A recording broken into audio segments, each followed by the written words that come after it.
السلام علیکم. اپنے یوٹیوب چینل گیان دھیان کے ساتھ آپ کا دوست طلحہ انور حاضر خدمت ہے. آپ سب کی بے شمار نوازش اور مہربانیوں سے چینل روز بروز آگے بڑھتا جا رہا ہے اور عوامی منفعت اور فلاح کے بے شمار پیغامات لوگوں تک پہنچتے جا رہے ہیں. بس آپ لوگوں سے گزارش ہے کہ پلیز سبسکرپشن ضرور کر دیجئے اور سبسکرپشن کے ساتھ لائک اور شیئرنگ بھی جاری رکھیں. آج جس نہایت ہی اہم اور نازک موضوع پر آپ سے بات کرنی ہے وہ بہت ہی توجہ طلب ہے اور اس کو میں چاہوں گا کہ آپ نہایت ہی غور سے سنیں. جب انسان اس دنیا میں تشریف لاتا ہے تو آنے کے ساتھ ساتھ ایک چھت کی، ایک صاحبہ کی ضرورت اس کی بیسک ذمہ داری ہوتی ہے اور اپنی عمر بھر کی پونجی لے کے وہ ایک چھوٹا سا آشیہ کھڑا کرنا چاہتا ہے. کسی فلیٹ، کسی مکان، کسی پلاٹ کی بکنگ کراتا ہے یا نقد خریدنا چاہتا ہے. مگر عمومی طور پہ آج کے معاشرے کے اندر ایسی چیزوں کے اندر بے شمار فراڈ دیکھنے میں آ رہے ہیں. اس کی وجوہات چند اہم عوامل میں آپ کے گوش گزار کرنا چاہتا ہوں.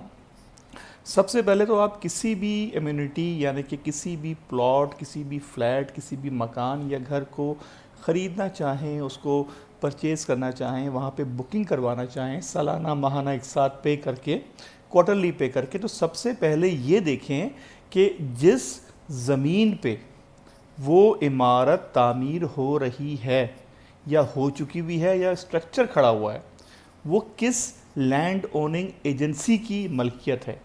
اس بات کو سمجھنے کی ضرورت ہے کہ لینڈ اوننگ ایجنسی سے مراد کہ آیا کوئی وہ ڈیولپمنٹ اتھارٹی ہے جیسے کہ Karachi development authority, Lyari development authority, seven development authority, یا اسی طرح کی وہ ڈیولپمنٹ اتھارٹیز جن کو رہائشی اسکیمیں متعارف کروانے کا حق حاصل ہے.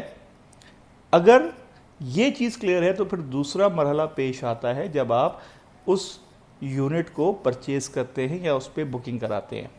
تو جو دوسرا اہم ادارہ جس کو آپ کو چیک کرنے کی ضرورت ہے اس کا نام ہے سندھ بلڈنگ کنٹرول اتھارٹی، جو کہ سندھ کی سطح پہ خود مختار ادارہ ہے اور اس بات کے اختیارات رکھتا ہے کہ کسی بھی بلڈنگ کی تعمیر اور نقشہ جات کی منظوری دے. تو کسی بھی جگہ جب بکنگ کرانے جائیں، کیونکہ نارملی مڈل کلاس لوگ جب بکنگ کروا رہے ہوتے ہیں تو ان چیزوں پہ اتنی توجہ نہیں کرتے، وہ صرف عمارت کا آؤٹر دیکھ کے، وہاں بڑی بڑی گاڑیاں دیکھ کے اور لوگوں کا اشتہار اور رش دیکھ کے متاثر اور مرعوب ہو جاتے ہیں.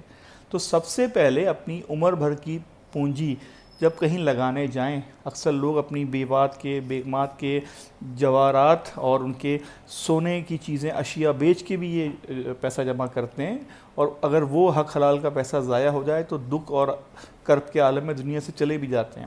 تو سب سے پہلے یہ دیکھ لیں کہ سندھ بلڈنگ کنٹرول اتھارٹی سے ان کو وہ رہائشی پروجیکٹ پبلش کرنے کی، اس کو سیل آؤٹ کرنے کی، اس کے کمرشل یونٹس بنا کے بیچنے کی اجازت ہے یا نہیں. تو پہلی چیز اس لینڈ اوننگ ایجنسی کی تفصیلات سے آگاہی حاصل کریں. پھر سندھ بلڈنگ کنٹرول اتھارٹی کے اجازت نامہ دیکھیں، کیونکہ سندھ بلڈنگ کنٹرول اتھارٹی کی اجازت کے بنا کوئی بھی رہائشی یونٹ کمرشل بنیادوں پہ نہ تو فروخت کیے جا سکتے ہیں، نہ ہی ان کی پرنٹ اور الیکٹرانک میڈیا میں تشہیر کی جا سکتی ہے.